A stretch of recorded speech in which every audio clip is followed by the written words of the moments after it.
Hi guys, you're back here with me, Jen the Taxidermy Witch, and the last topic and this topic aren't so pretty. So if you're grossed out by things like bodily fluids, then turn off this video and just watch all my other ones. Of course, with taxidermy, my name's the Taxidermy Witch, so I don't have a disclaimer for animal parts and stuff, but we're talking about witch bottle, and the witch bottle, and the witch's bottle. And it has some human body stuff in it. And I'm just trying to say that if you're grossed out by any of the things that come out of the human body, there's that in this. So, just binge watch some of my old videos. Have you turned it off? Because I'm going to say it. There's urine in this spell. And I'm going to go ahead and read, and right now we're reading from the witch book, Raymond Buckland. And I'm going to get into it. Okay? Now, I'm not sure if I'm going to do this or not, but I just figured out the old traditional way, and I've been saving this big bottle for that purpose. And I want to also tell you, if you want to do this, you could do it not described in this book, but by described as one of my favorite YouTubers, and I will try and post her video in the link. But she found one in the four corners of her home when she moved in, and she was a witch moving into a witch's old house. So you can do it that way as well. And if I forget to say, I'm going to say it now. This book just describes doing, well, it doesn't say just one, but I'm guessing it's just describing one, as it doesn't say more than one. But if you're trying to do this to protect your home, you could just use 4 randomly shaped bottles of any kind, or vintage bottles, something that you can bury deep so that it won't break with the freeze. And I don't know how deep, it doesn't say in the book. But let's just get to reading. Let's just get to reading. Witch bottle. There are 2 types of witch bottles. One used against witchcraft, and the other used by witches, even today, against any evil directed toward them. It doesn't say this in here, I'm just putting my input here, and I'm going to say that in my mind, when he says any evil directed toward them, that would mean protecting yourself against other witches. And I want to also say, be careful who you tell you're a witch to, okay? Because you put yourself out there to other witches, and they don't have to tell you. You might not even know who the spell's coming from, unless you're very in tune with, like, meditation, your person, all of that. So meditation will help you be so much more aware if you need to figure out who's directing evil toward you, okay? So we'll get back into it now. The witch bottle used by witches, and popular with many Wiccans, is made by filling a glass jar or bottle with sharp objects like broken glass, pins, and by that we mean sewing pins, needles, nails, and screws,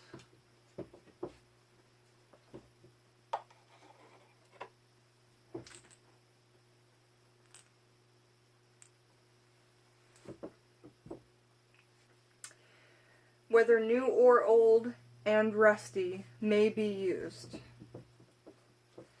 Pieces of a broken mirror are also an effective ingredient. You know what I want to do is find a way to buy broken mirror. Because I'm not willing to break mirror. And I don't even want to ask somebody I know to do it. And we'll have to do a video on broken mirrors, but I would see how it would be a very effective ingredient, sure, because a mirror puts something back at somebody. You can do a beautiful return to cinder box. That might have been an oxymoron, me saying that. But you can do a return to sender box with mirror. And it's very, very effective. So, let's see. Also an effective ingredient. The bottle is then filled with its maker's urine. I told you. It's a little bit Pieces of a broken, filled with the maker's urine. Okay, ready. It's gonna get a little bit more, like, icky, if that's the word you want to use, but to me it just makes sense. If it is a woman making the bottle, then it is recommended that the menstrual blood also be included.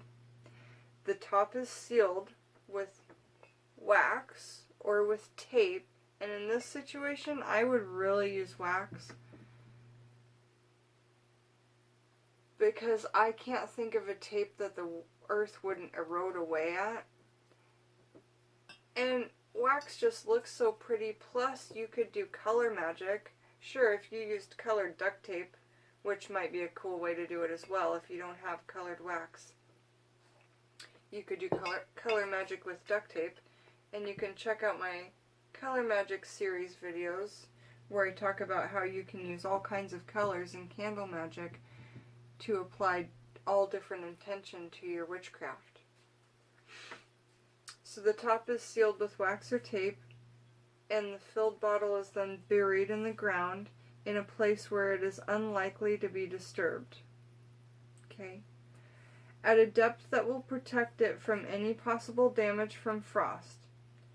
The belief is that as long as the bottle remains intact and doesn't get broken, any negative directed at its maker will be reflected back by the bottle. And that would be a great way to reflect the evil eye as well. Anybody looking onto our garden and our home and the things within thinking, man, I'm jealous of this. I wish I was them. I wish I had this. I'm going to attach my evil eye video now that we've brought this up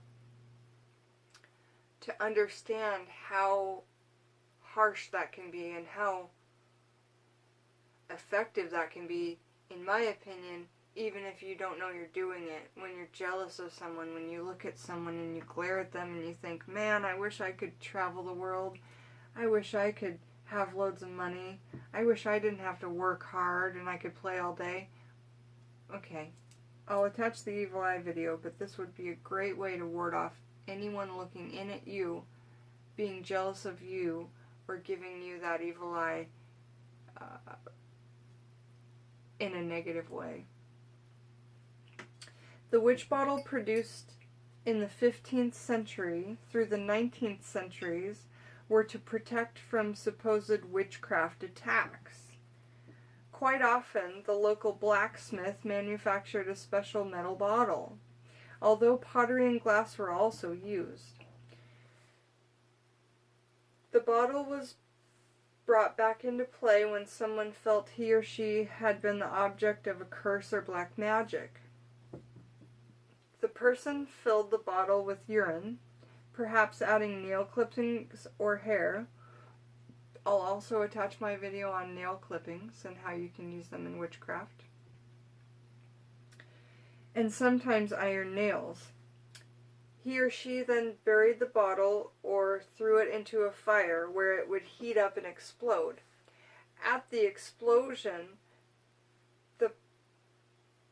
the perpetrator of the evil supposedly would be badly burned if not killed.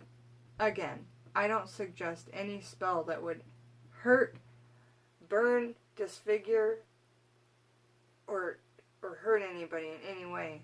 So I'm just reading from Raymond Buckland's book. Accusers introduced such a bottle into the ritual of Jane Wenham of Walkrain, Hertfordshire. In 1712, the bottle exploded, but Jane was not hurt. The very explosion, however, was taken as a sign of her guilt. Oh, come on! those witches had no chances at all. And from what I've read, a lot of the ones that went on trial and that were burned were not even witches. Not even herbalists. Oh, look into it, you guys. The bottle exploded, but Jane was not hurt. The very explosion, however, was taken as a sign of her guilt. Eric Maple makes mention of the many witch bottles that over the ages have been found buried under doorsteps or near the hearths of old cottages. Cunningman James Murrell, a local wise man of Rockford, Essex, in the UK, in the early 19th century, often used witch bottles to cure people from the evil he claimed he found directed at them. He had the local blacksmith make the bottles out of iron. Fortunately, the smith took the precaution of leaving a tiny opening in the bottle for steam to escape. If it had not been for this, most of Muriel's clients, and Muriel himself, may have perished from the explosion of the bottle when it was tossed into a fire. When Muriel heard the hiss of escaping steam, he thought it was the spirit of the witch being driven out. That's really cool. That's some excellent, dare I call it, lore. According to Discovery.com news, I was just seeing where we're at time-wise. We're doing good. Trying to keep this around a 10-minute video for my peeps who need short videos. I love you guys. I love all you guys. I want to cater to all of your needs.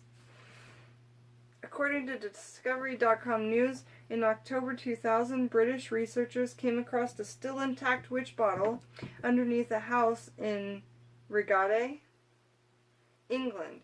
It was placed there in 1720.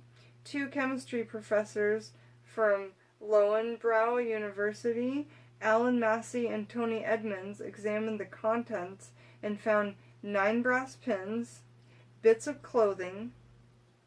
I forgot clothing is such a cool ingredient to use. Let's not forget to do a video on that, you guys. Remind me in the comments. Animal hairs, human hairs, an insect leg, a blade of grass, and human urine. Brian Hoggard, a doctoral candidate studying folk magic at the University College, Worcester, said that witch bottles are particularly English objects, usually dating from the mid-16th to the mid-17th centuries. He added, the Reigate witch bottle is unusual because it is one of the only of a handful of bottles found with its contents intact. You guys, from 1720, the contents were intact. Now, I don't know too much about this subject, but I would have to guess that that witch was so powerful. She put so much intent into that bottle not breaking. She sat with that bottle for hours upon hours, or days, or months. Or who knows? It could have been a year she sat with it a little bit every day to put all that intent into it. And then buried it with that intent and sat with it again. These are just my guesses of what may have happened to make a bottle last from 1720 to 2000. Is that 280 years? It is, isn't it? Wow. You guys, I'm really excited to do this. I'm going to change up the method a bit, and I'm not probably going to do a video on it, obviously, because we can't show things like that on YouTube. So I want you to see what I have here, watch the videos attached below. When you watch the witch that I like on YouTube, and when she talks about what she found on her property, I'm just saying you could use 4 little vintage glass bottles, or just 4, and I'm saying these little ones because you could seal them with wax really easily, but a big mason jar, how would you seal that with wax? I don't know. We'll do some testing, shall we? And you guys let me know your thoughts. Also, if you have any kind of science background and you know how deep we need to bury these in order for them not to freeze, please let us all know. We're a big community here. We're a family. I love you guys so much. And we talked a lot about the UK, so I'm just going to say, I said earlier I should be wearing my Super Hands shirt, and we love the show Peep Show, so if you don't know it, check it out. It's on Hulu, all 10 seasons, and a lot of them on YouTube, so I love you guys so much. Sorry to talk about kind of a weird, yucky topic, but leave me your comments on how you feel on this weird, yucky topic, or interesting topic, or occult topic, and if you want to know more of them. Obviously, I can't post this on the Witches and Pagans Amino app because I keep those PG-13, and also you can't talk about things like blood, urine, other bodily functions, or bodily excretions, yeah? So, I really enjoyed making this video. Let me know what you think of it. All the best of my love. Jen, the Taxidermy Witch.